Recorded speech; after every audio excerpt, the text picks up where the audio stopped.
brothers and sisters, hindi magiging palasak na kasabihan ang kasabihang life is short o ang buhay ay maikli lang kung wala yung katotohanan. Marami nang nakapagpatunay niyan. Unfortunately, maraming nakapagpatunay niyan. Baka nga nauso yung kasabihang yan dahil ang mga nakapagpatunay niyan ay yung mga taong may napagsisihan. Kasi madalas, na-embrace lang natin ang katotohanan ito kapag may mga chance tayong pinalampas na mahalaga na hindi na maibabalik pa. Kapag may mga namatay na mga mahal sa buhay na mahalaga. Kapag tayo mismo ay mamamatay na. So bakit tayo maghihintay na matuto sa sarili nating kamalian kung ngayon pa lang ay pwede na tayong matuto sa pagkakamali ng iba? Kasi kung hihintayin pa natin matuto tayo sa pagkakamali natin, makababawas pa yun lalo ng oras natin, ng panahon natin sa mundong ito. Mahirap maghabol, mahirap bumawi. So as early as now, matuto na tayo sa kanilang kamalian. Tandaan po natin ang kamatayan ay nagsisimula hindi lamang kapag tayo totally nategi na. Ang kamatayan ay nagsisimula sa bawat buwan, sa bawat araw, sa bawat minuto, sa bawat segundo na pinipili nating yakapin sa buhay ang mga walang kwentang bagay. Yung pagka-gadget mo, na inaabot ka ng kung ilang oras, yung pakikipag-chismisan mo, yung pagtingin mo sa buhay ng ibang tao, maiinggit ka lang dyan. Mabubuwisit ka lang sa mga nakikita mo mga videos na yan. Magkakasala ka lang diyan. Bakit mo sasayangin sa pagkikimkim ng galit, sa hindi pagkibo sa mahal mo, sa pagtatrabaho at pagninegosyo na mapapabayaan mo na ang pamilya mo, sa pagkakasala? Hindi po tayo nilikha ng Diyos para sa mga bagay na ito. Kaya sigurado ko na magiging malungkot tayo ang pagkamatay natin kung makakamatay natin ang lahat ng ito. Tama, wala tayong choice kung kailan tayo mamamatay. Pero meron tayong choice kung paano natin gusto mamatay. I mean, kung gusto mong maging masaya o malungkot ba? Kung gusto mong maging fulfilled o unfulfilled ba? Kung gusto mong mamatay ng sulit na ang buhay mo o kulang na kulang pa, bitin na bitin ka pa. May choice tayo dyan. At yan ay madedetermine kung paano natin isinasabuhay ngayon pa lang ang ating buhay. Kaya ngayon pa lang kapatid, piliin mo na kung sino ang gusto mong maging sa buhay mo. I mean, yung pasok sa talento mo, yung talagang ikaliligaya mo. Piliin mo na kung saan mo talaga gustong mapunta. Yung paroroonan ng buhay mo at hindi yung umaayon ka lang sa gusto ng ibang tao, sa agos ng mundo. At maaring hindi mo mapili yung reaksyon mo sa isang bagay na nangyari sa iyo. Nasaktan ka, nagkamali ka, nagkasala ka. Natural malulungkot ka. Natural ma-frustrate ka, ma-disappoint ka. Initial reaction yun. Pero piliin mo ang magiging disposition mo pagkatapos no. Sapagkat yung initial reaction, wala kang magagawa doon. Pero yung pipiliin mo o magpapaalipin ka sa isang sitwasyon pagkatapos ng choice mo na yun. Habang maaga, choose what is right for our life. Every day, we choose to live and not to die sa bawat moment ng ating buhay. Maging panalangin naman natin araw-araw, pagkagising sa umaga, bago matulog, yung naging panalangin ni David, Psalm 90 verse 12, Lord, teach me to number the days of my life so that I may gain wisdom of heart. Literal na pag-asalin, Panginoon, tulungan mo ko na mabilang yung mga natitira pang years o panahon sa buhay ko para maging marunong ako sa buhay na ito. Kasi coming from that literal na pag-asalin, kung titingnan talaga natin, chinek ko kanina yung survey from 2019, ang sabi doon, ang life expectancy ng bawat Pilipino, lalaki, nasa 65, babae, 75. Akalain mo lang naman, haba yan. Pero isipin mo, ilang taon kang mag-aaral. Ilang taon kang subsob sa negosyo, sa trabaho para makaipon kahit pa paano. Ilang taon din yung araw-araw Focus ka sa trabaho mo, bilang ina, bilang ama, sa pamilya, lalaba ka, etc. Lahat. So, isipin po natin, kung babawasan pa ito ng pagka-gadget natin, kung babawasan pa ito ng pagtatanim ng galit natin, kung babawasan pa ito ng pagkakasala natin, kung babawasan pa ito ng mga walang kwentang bagay sa buhay natin, ilan na lang ang matitira dyan. Yun na lang talaga. Kaya sana, bawat minuto, isulit na. Let us live each moment of our life as if it is our last. Para maging ibang disposisyon natin, para ang buhay natin ay isulit natin. Time heals. Time heals wounds. Hindi laging totoo yun. Ay kahit nga sa literal na pangyayari, nasugatan ka, nasaksakan ng ice pick, syempre, dugo. Magmamagandang loob sa iyo yung mga tao. Dadaling ka sa ospital, sabihin mo, hindi, dito na lang ako. Bakit? Time heals. Lalo kang duduguin. Lalo kang manghihina. Ikamamatay mo yan. Ikasisira mo yan. Ganon din ang mga bagay na tulad ng pag-aaway, di pagkakaunawaan na kung minsan na nagsisimula sa mga simpleng bagay lang din naman. Kapag pinagtagal mo yan, naku, mas lalong lalala yan. Mas lalong gagawak yan. Mas lalong lalalim yan. Kasi pagagawakin, palalalimin, palalalain ng promotor ng away yan. Ang demonyo. Paano yan gagawin ng demonyo? Ay, halimbawa, hindi mo na kayo na magkikibuan, mag-asawa, magkapatid, mag-ina, mag-ama. Ang gagawin ng demonyo, magseset siya ng isang pagkakataon na parang nalulungkot ka. Ay, bubulungan ka ng demonyo. Nakita mo na, hindi ka man lang ma-text. Hindi man lang makapag-miss call. Hindi man lang makapagparamdam. Tinitiis ka niya. Kapal ng mukha siya, may kasalanan. Siya pang tumitiis sa'yo. Nakita mo? O kaya, magseset siya ng pagkakataon na habang ikay nalulungkot na ganon, biglang yung asawa mo, nakatampuhan mo, yung kapatid mo, nakatampuhan mo, abay, for some reasons ay may napanood o may nakita na palabas sa FB, sa YouTube o kaya sa TV na nakakatawa, natawa. Maririnig mo yun. Ano sabihin ng demonyo sa'yo? Nakita mo na. Kahit hindi kayo nagkikibuan, masaya pa rin siya. Wala ka talaga sa kanya. Di ba? Binubulag ka na ng diablo para maging malala na. Tama namang when you are not at your best, wag muna harapin yung tao. Space and time muna. Pero wag namang million years. Wag matatagalin. Kasi hindi makatutulong yun. Kaya pansinin po ninyo sa ating ebanghelyo. Ang sabi dito, kapag naalala mo na may sama ng loob sa iyo ang kapatid mo, hindi pinag-uusapan dito sino ang may kasalanan, sino ang mali, sino ang tama, hindi. Sino ang unang makaalala, teka, hindi kami ayos mag-asawa. You make the first move. Dapat may mauna. Oo, kahit naman hindi ikaw ang may kasalanan, hindi naman ibig sabihin nun magsasorry ka. Okay, huwag ka magsorry. Kasi baka isipin niya, maling-mali na siya, tama pa siya. Pero magparamdam ka na nagre-reach out ka. Na pinapansin mo siya. Na gumagawa ka ng paraan para mag-reconcile kayong dalawa. Ganun. Let me end with this. Kasi nag-end din ang ebanghelyo ng ganito tungkol sa paghuhukom. Ang ni-insinuate nito marahil ng Panginoon ay pwede rin yung katotohanan na maikli lang ang buhay.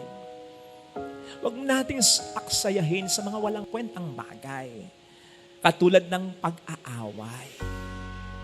Kasi sa mga oras na tayo nag-aaway at sa mga oras na hindi tayo nagkikibuan, nagtitiisan, marami ang panahon na nasasayang. Forgive!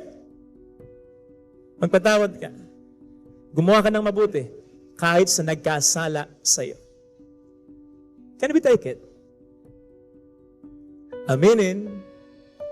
Kapag naiisip pa lang natin yung taong nagkasala sa atin, yung tindi ng ginawa sa atin, nasisira na ang moment natin. Diba?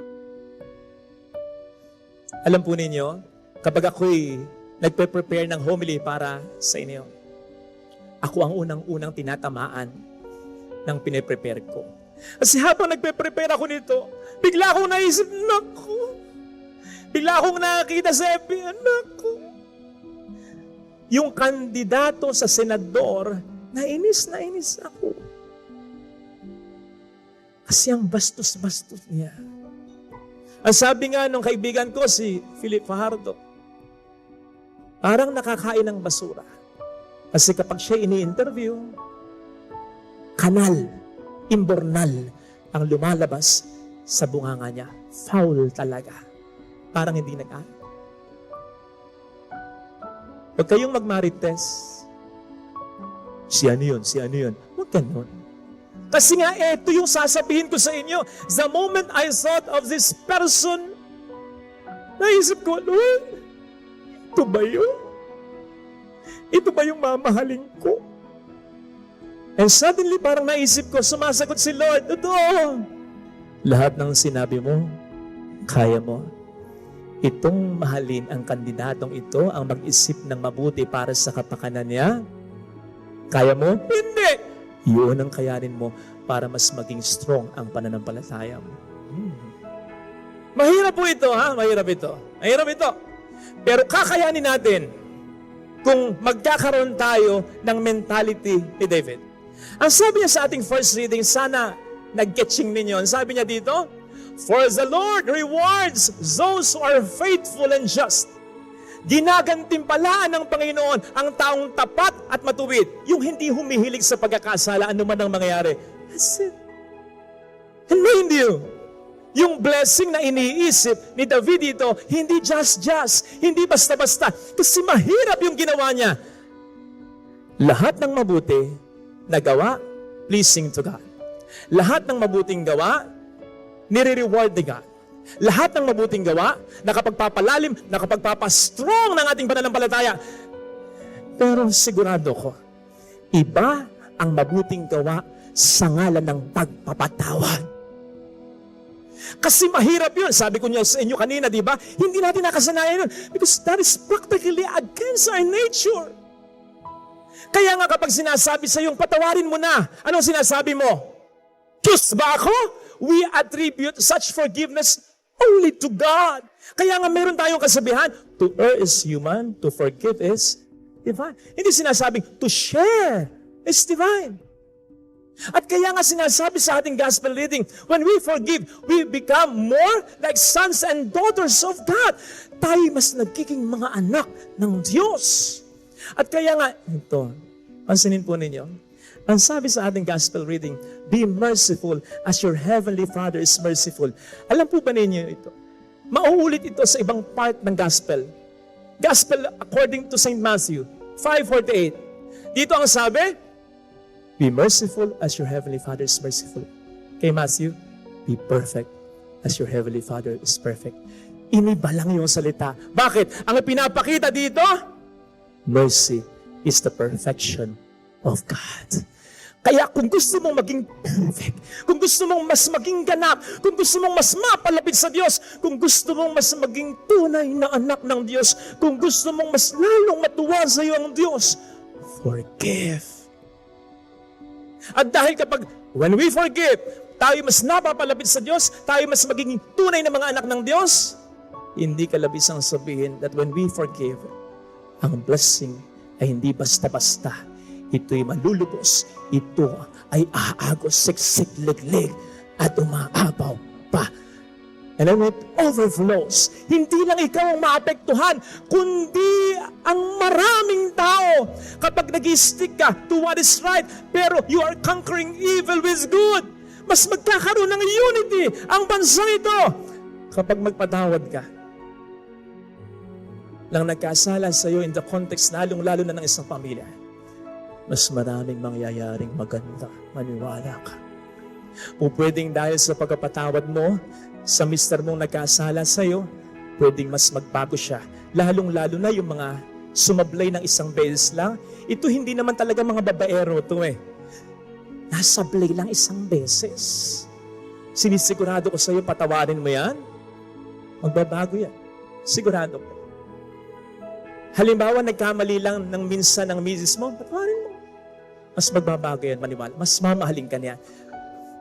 Paano kung sa pagpapatawad mo, mas magbago nga yung tao? Paano kung sa pagpapatawad mo sa asawa mo, mas sumaya ang mga anak mo? Paano kung sa pagpapatawad mo sa kapatid mo, maging masaya ang mga kapatid mo at ang mga magulang mo? Paano kung sa pagpapatawad mo sa isang kapamilya mo, hindi man maibalik yung dati, masave man lang yung natitirang kaunti hanggang huli? Ayaw mo ba yun? Paano kung sa pagpapatawad mo, hindi lang ikaw ang makapag-move on, kundi ang mga tao na nakapaligid sa'yo? Kesa nasa stuck ka sa nakaraan, sa kalungkutan, sa galit, wala nang ibang nadadagdag sa buhay mo, sa puso mo, kasi punong-puno na ng galit ito. Ito. I-gets nyo to, ha? Kasi madalas ang hindi makapagpatawad, talagang yung sinaktan ng masaklap. At madalas, yung hindi makapagpatawad, yung may kuman. Sino yung may kuman? Yung naging mabuting tao naman pero niloko. Yung naging mabuting kapatid o asawa naman pero niloko. Sinaktan. Sino ang madalas na may kuman? Yung ayaw magpatawad. At sinusunod lang lahat. O sige, ayaw niya magpatawad. Sige, okay lang. Huwag nating i-pressure. Yung nagbibigay. Yung matinong magulang. Yung faithful na magulang pero niloko. Yung provider. Yung nagsusustentong anak, yung tumutulong sa kapatid, ito yung may command. Ayaw mo na, huwag nating i-pressure. Kasi siya yung nasaktan eh. Siya yung nagbibigay. Do you get that? Kaya hindi rin makapag-move on ng lahat. Kasi po pwede mong sabihin, kung ikaw yung may command, kung ikaw yung matino, kung ikaw yung responsable, tapos niloko ka, sinaktan ka, sinaktan ako eh. Gagawin ko ang lahat. Hindi ko kayo pababayaan. Huwag niyo lang hilingin sa akin, patawarin ko ito. Do you get that? Kasi sobra na yun eh. Sobra yung ginawa niya. Hindi naman ako nagkukulang sa inyo. Huwag yun lang hilingin, patawarin ko siya. Kasi ako'y nasaktan talaga. Masyado na. Kapatid, ito. Nang magturo sa atin ng panalangin ang Diyos na si Jesus, ang sabi niya, ganito daw ang sasabihin natin, bigyan mo kami ng aming kakanin sa araw-araw. Patawarin mo rin kami sa aming mga sala. God could be like, bibigyan ko na lang kayo ng pagkain nyo araw-araw, pero yung patawarin ko kayo araw-araw, ay, that's too much to ask. Kapatid, kaya ko sinasabing when we forgive, mas nagiging malapit tayo sa Diyos. Mas nagiging tulad tayo ng Diyos. Kasi binibigay mo lahat-lahat. And I assure you, it will be very pleasing to God. Kasi yun ang sukatan talaga ng lahat. It will be very pleasing sa alam sa mga taong nakakaalam ng iyong hirap. Kasi alam nila, si mama nagpatawad, si kuya, si ate nagpatawad. Hindi para sa kanya ito, kundi para sa aming lahat. They will be very proud. Ito sana ang hilingin nating biyaya. Kasi pwede namang we just go on and live with it and die with it. Pero kung gusto mong mas madagdagan pa yung mga blessing, forgive. Forgive. Ito sana ang hilingin nating biyaya sa banal na pagdiriwang na yan. Tandaan po natin mga kapatid, na nanglikhain tayo ng Panginoon. Sa palagay ko lang nakatakda na rin ang ating kamatayan. Parang isang kandila na nang minanufacture. Alam na nung nag-manufacture niyan, na kapag sinindihan mo yan, ilang oras o ilang araw lang ang itatagal niyan. Kaya sana, bilang mga tao ring liwanag ng sanlibutan ito, na sumusunod kay Kristo, pagliwanagin natin ang buhay natin. At wag lang nating iasa na ang magliliwanag lamang para sa buhay natin ay ang kapwa natin. Tandaan natin, kung may mga taong nagliliwanag para sa atin, kailangan din nila ang liwanag natin. Hindi po pwedeng sila lang ang magliwanag para sa atin. Dapat para sa kanila, tayo din. Alam nyo, iniisip ko maglagay ka ng isang kandila sa gitna ng isang kwarto na nadidirimlan. Yung madilim na madilim talaga. Yung isang kandila lang. Hindi kaya nakakaapekto yung nag-iisa lamang siya para mas maupo siya. Kasi kung may isip lang yung kandila, parang, pipilitin ko, dapat maliwanagan ko yun. Hindi ko na kaya, hanggang dito lang ang liwanag ko. Gusto ko maliwanagan ko rin yun, pero hindi ko na kaya. Kasi hanggang dito lang ang kaya kong gawin na mabuti sa buhay ng ibang tao, sa buhay ng pamilya ko. Hindi kaya kung ang isang tao ay nagbibigay ng liwanag sa pamilya mo, siyang laging nagsasakripisyo, siyang laging nag-iintindi at nagdadala ng mga problema sa pamilya ninyo, hindi kaya kapag siya lang, mas umiikli yung kanyang buhay, mas humihina siya, kasi na-stress mas umiikli yung buhay niya, lalo pat kapag wala siyang nakikitang magandang resulta sa kabila ng liwanag na binibigay niya. Kaya ko sinabing, ikaw rin pwede kang magliwanag para sa buhay niya. Lalong-lalo na kung ibibigay at papakita mo ang inaasahan sa iyo ng Diyos at ng kapwa mo, lalo tigit ang mga taong mahalaga sa iyo. And just imagine, kung yung isang kandila, madadagdagan pa ng isa. Kung yung dalawa, madadagdagan pa ng 3. Kung yan ay madadagdagan pa, hindi ba? Mas magiging madali para sa maraming kandila ang pagpaliwanagin ang buong kwarto. Ganon din sa pamilya. Ang sabi ko nga, wala namang magagawa. Talagang may mag-i-step up sa kapabayaan ng iba. Pero iba, syempre, mas magiging madali ang lahat kung may kadamay siya, kung magkakasama. Mahirap yung ikaw lang yung nagdadala ng lahat para sa pamilya. Yung ikaw lang ang nagliwanag para sa kanila. Mahirap yon. Pero hindi masasayang yon. Hindi man makikooperate yung mga mahal mong niliwanagan ng buhay mo. Sa pagdating sa langit, paliliwanagin ka ng Panginoon. Sabihin niya sa iyo, well done, good and faithful servant. Samantalang yung mga taong hindi nagliwanag sa buhay at sa mundong ito, ilalagay sila ng Panginoon sa lugar kung saan wala talagang liwanag, doon sa impyerno. Kasi galit ang Panginoon, hindi lamang sa gumagawa ng kasamaan, kundi sa mga taong inaasahan niyang gumagawa dapat ng kabutihan, pero ang pagkakataong gawin yan ay sinasayang. Time heals. Time heals wounds. Hindi laging totoo yun. Ay kahit nga sa literal na pangyayari, nasugatan ka, nasaksakan ng ice pick. Siyempre, dugo. Magmamagandang loob sa iyo yung mga tao. Dadaling ka sa ospital, sabihin mo, hindi, dito na lang ako. Bakit? Time heals. Lalo kang duduguin.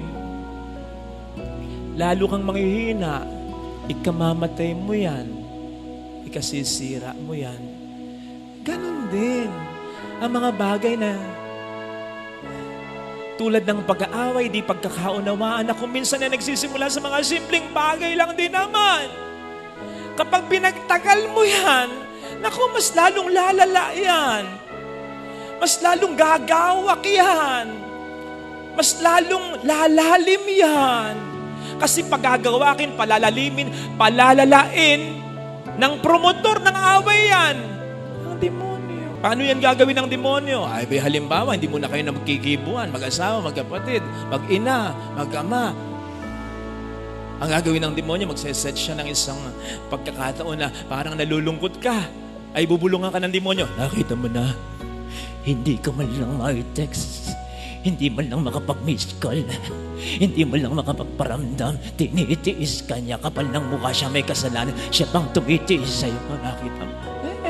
O kaya, magseset siya ng pagkakataon na habang ikay nalulungkot na ganon, biglang yung asawa mo, nakatampuhan mo, yung kapatid mo, nakatampuhan mo, abay, for some reasons ay may napanood o may nakita na palabas sa FB, sa YouTube o kaya sa TV na nakakatawa, natawa.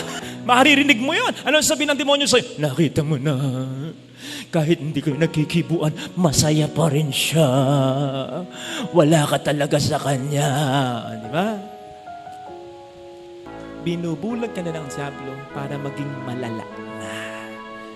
Tama namang when you are not at your best, wag muna harapin yung tao. Space and time muna. Pero wag namang million years. Wag matatagalin. Kasi hindi makatutulong yun. Kaya pansinin po ninyo sa ating ebanghelyo.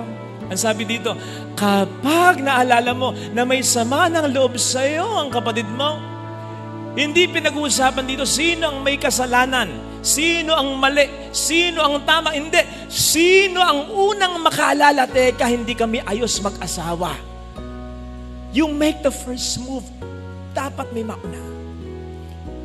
Oo, kahit naman hindi ikaw ang may kasalanan, hindi naman ibig sabihin nun magsasorry ka. Okay, huwag kang magsorry.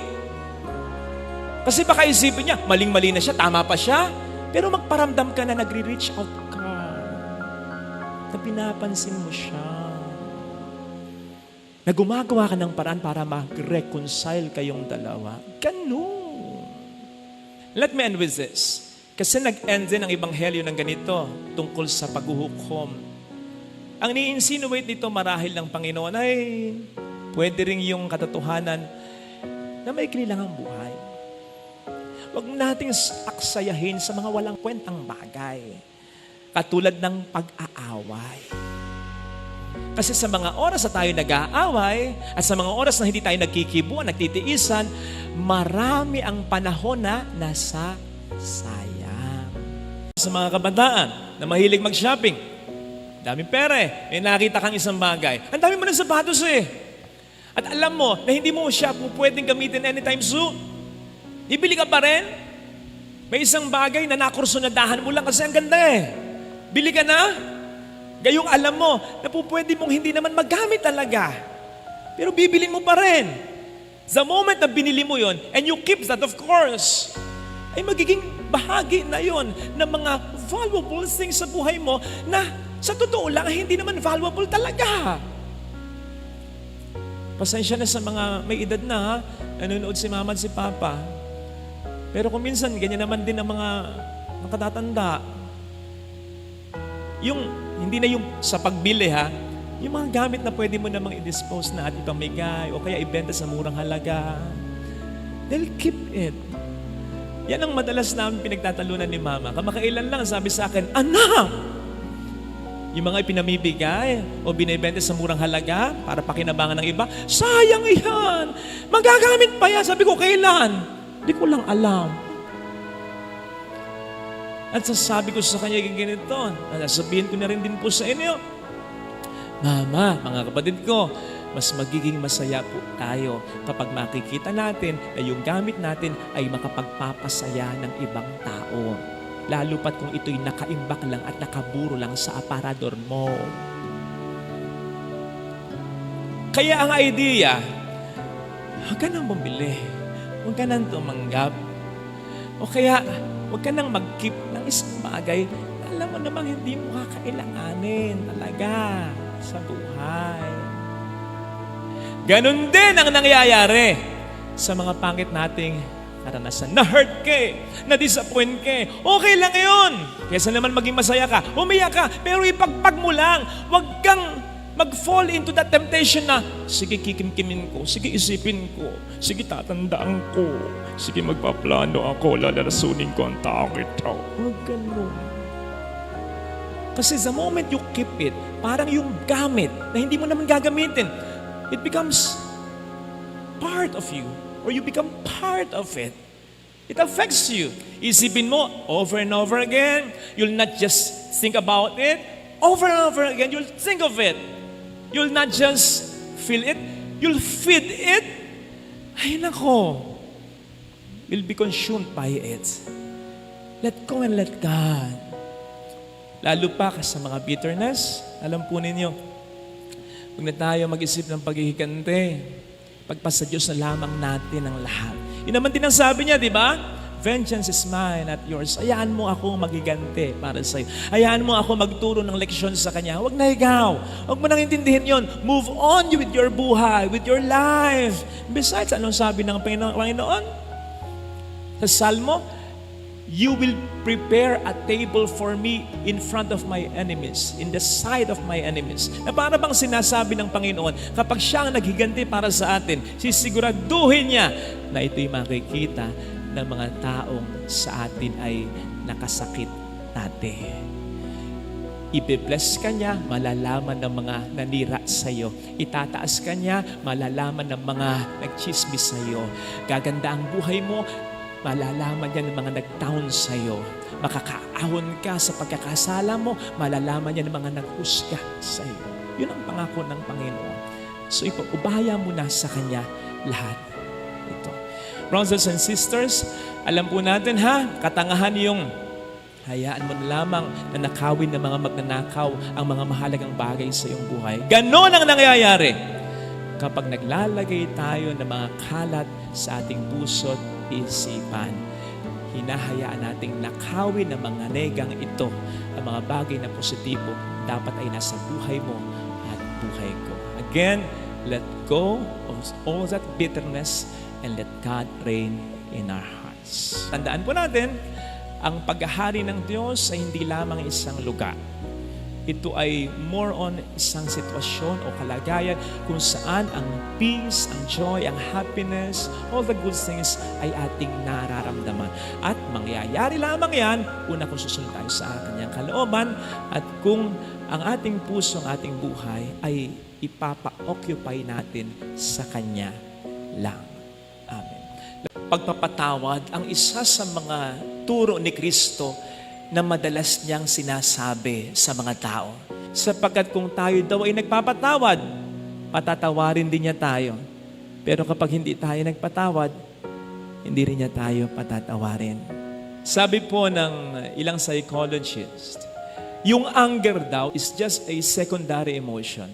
Ang ibig sabihin nun, kapag tayo nasaktan, yun yung una nating nararamdaman. Tayo ay nasaktan.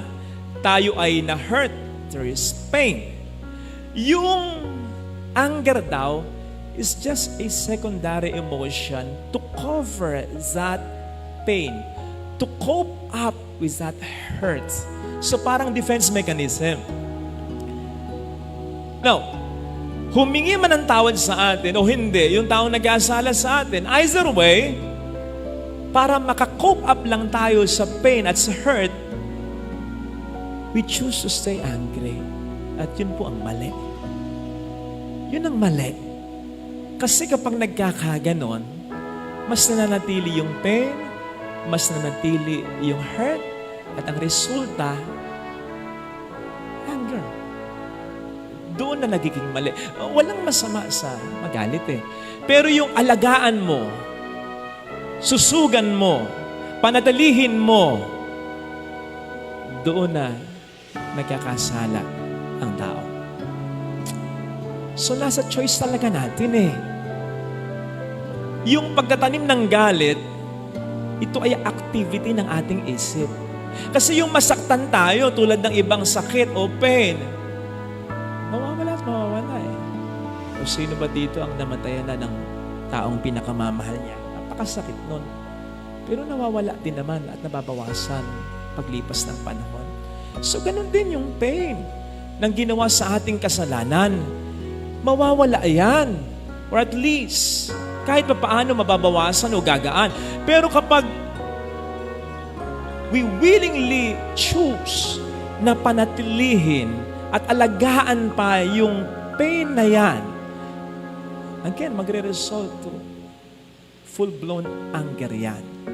And so the painful truth is, tama, sinaktan tayo ng ibang tao.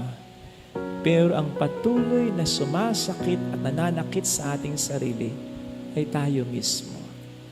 Sabi nga, the first victim of unforgiveness is not the one needing or asking forgiveness, but we who refuse forgiveness. Kaya po kapag sinasabi ng Panginoon na tayo magpatawad, wag po nating iisipin that He is being inconsiderate on His part. Ang totoo, iniisip ng Panginoon ang ating ipakanan sapagkat ayaw niyang mamatay tayo sa ating sariling lason. And that is true. Kasi ang pagtatanim ng galit ay parang paghahanda, pagtitimpla ng lason na gusto nating ipainom sa nakakasala sa atin. Pero alam nating mali eh. May takot din naman tayo sa Panginoon eh. So hindi natin ipaiinom. Pero imbis na ating itapon, tayong umiinom. O di ba katangahan yon? Hindi, ikaw na ngayon nasaktan eh. Di ba?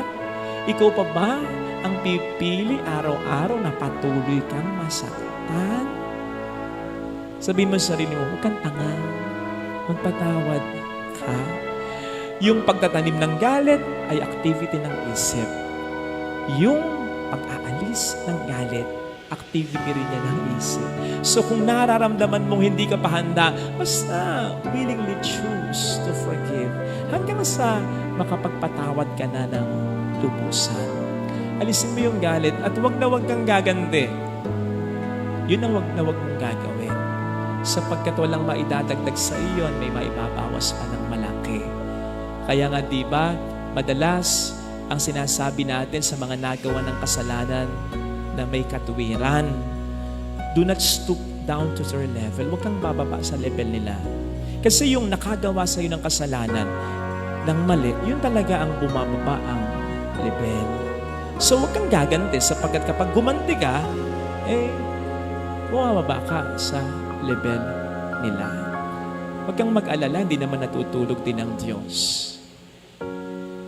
Siya ang gaganti para sa iyo kung kinakailangan gumanti. Yun naman din ang kanyang sinabi. Baka kasi kapag tayo mismo ang gumaganti, sabihin ng Panginoon, ikaw na.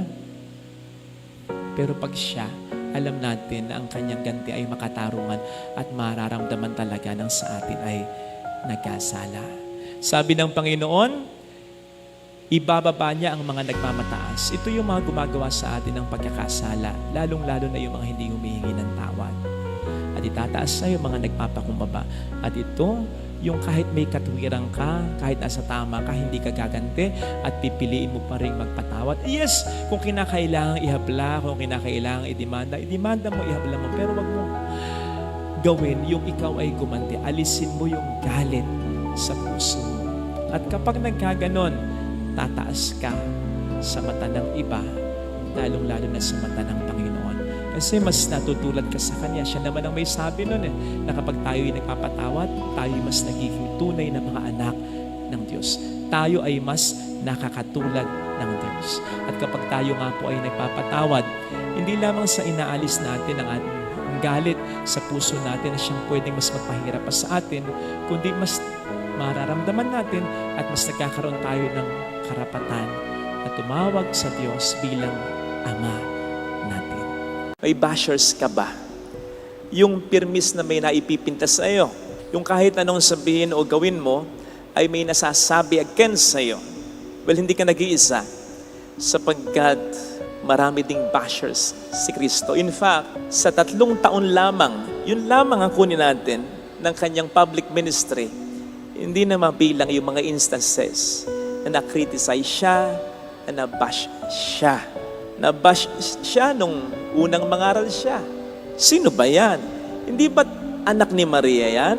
Ang mga kapatid niya ay nandi dito, di ba? Bashing yon. Sapagkat nilalait nila ang Panginoon. I'm sure na-bash siya nang tawagin niya at piliin niya ang mga alagad niya. Lalo pat may mga ilan sa mga alagad niya ang questionable naman ang karakter talaga. Binash siya at pagkatapos nun ay nagpatuloy uli siya. Ganon sana. Masaktan man tayo, malungkot man tayo, laban uli. Gawin pa rin natin ang ating mga mabuting ginagawa.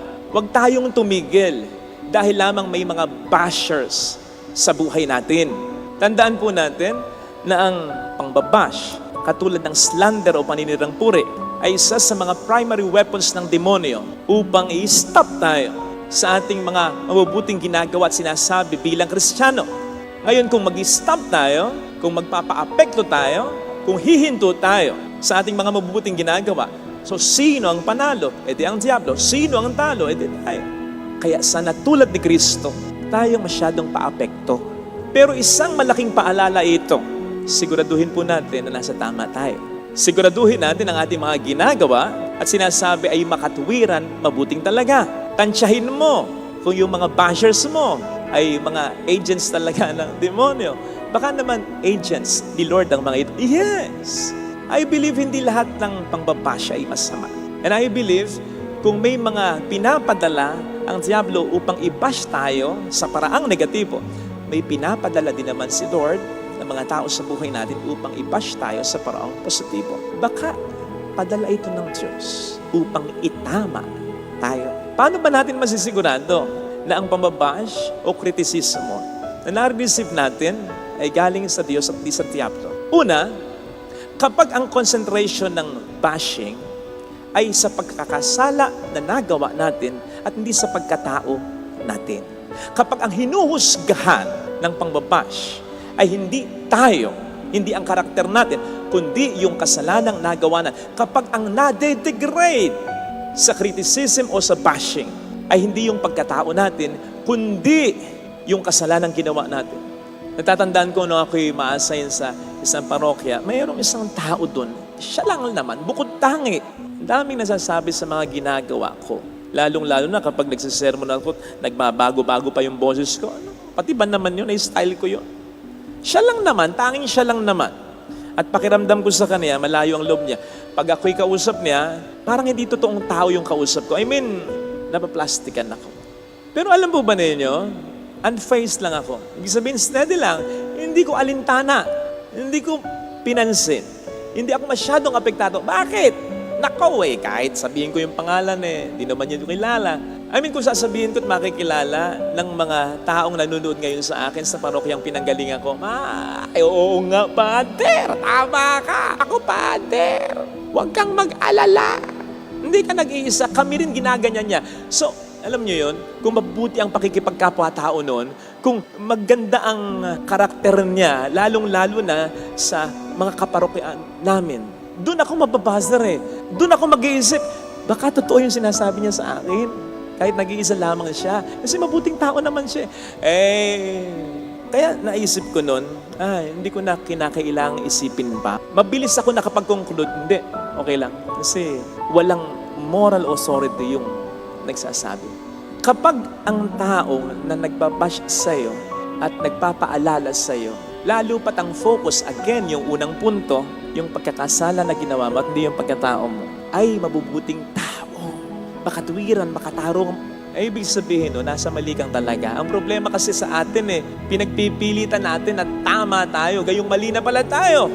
Ang isang magandang paraan at palatandaan na ma-realize mo, ay mali na sigurado yung ginagawa ko. Lahat na nagpapaalala sa akin ay mabubuting tao. Mabuting tao naman yung asawa mo. Mabuting tao naman yung anak mo. Mabuting tao naman yung magulang mo. Mabuting tao naman yung kapatid mo. Wala namang masamang tinapay. Wala namang masamang ugaling pinakita sa iyo. Ay most likely yung sinasabi niya na nasasaktan ka, ay totoo. At yun ay para talaga sa ikabubuti mo. Totoo naman yung mga nang bash kay Pura, lahat naman tayo makasalanan. Pero sinisigurado ko na maraming mga naapektuhan na kung kasalanan na pag-uusapan ay konti lang, maliliit na kasalanan lang. Mga banal na tao naman ang lubhang naapektuhan sa ginawa niyang yan.